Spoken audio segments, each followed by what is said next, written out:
Le documentaire Natacha Campouche, la confession événement, diffusé ce mardi 7 mars 2023 à 21h25 sur TMC, revient sur la terrible histoire de cette femme séquestrée pendant 8 ans alors qu'elle était enfant.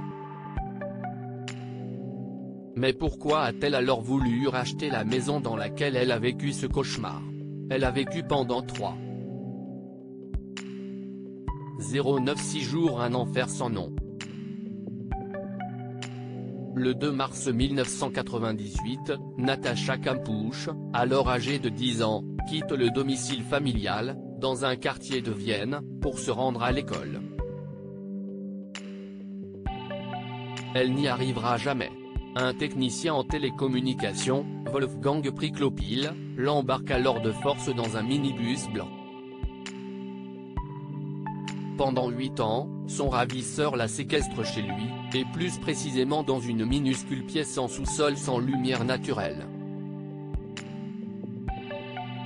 Alors que tout le monde la croit morte, la jeune fille autrichienne réapparaît finalement le 23 août 2006 après s'être échappée miraculeusement suite à l'inattention de son kidnappeur.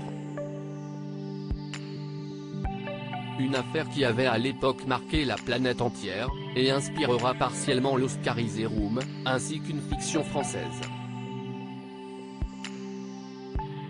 Ce mardi 7 mars 2023, cette survivante fait l'objet d'un documentaire intitulé Natacha Campouche, la confession événement, retour sur 8 ans en enfer, diffusé sur TMC à partir de 21h25. Elle revient ainsi sur son quotidien sordide, les sévices qu'elle a subis, ou encore les zones d'ombre entourant cette affaire. On y apprend notamment qu'elle est propriétaire de la maison de ce cauchemar. Alors pourquoi cette étonnante décision?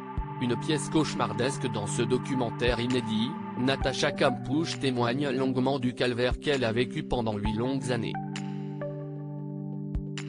Si elle a petit à petit gagné la confiance de Wolfgang Priklopil pour accéder à l'ensemble de la maison, elle a passé la majeure partie de son temps enfermée dans cette cave de 5 mètres carrés qui comprenait un lit, des toilettes, un lavabo, un bureau et des rangements. Par un étrange procédé de reconstitution, le programme fait d'ailleurs le choix de replacer la jeune femme aujourd'hui âgée de 36 ans dans cette pièce cauchemardesque. Natacha Campouche évoque alors son quotidien, mais aussi sa relation avec son ravisseur. Elle revient par ailleurs sur le rôle néfaste des médias après son évasion. Un choix mûrement réfléchi. Un passage du documentaire retiendra sans doute l'attention de tout le monde. Depuis 2008, Natacha Campouche est propriétaire de la maison dans laquelle elle a été séquestrée. D'aucuns jugeront cette décision particulièrement curieuse. Mais la jeune femme justifie ce choix mûrement réfléchi comme une forme de dédommagement pour la souffrance subie, si est thérapeutique pour moi, d'une manière particulière, de pouvoir passer du temps dans la maison. Ne voulant également pas que cette demeure appartienne à une personne mal intentionnée, elle préfère la conserver plutôt que la vendre ou la détruire. Natacha Campouche continue même de la nettoyer afin qu'elle reste dans le même état que pendant sa période de captivité. Glaçant. À lire aussi Natacha Campouche, la confession événement, TMC, cette mise en scène troublante lors de son témoignage.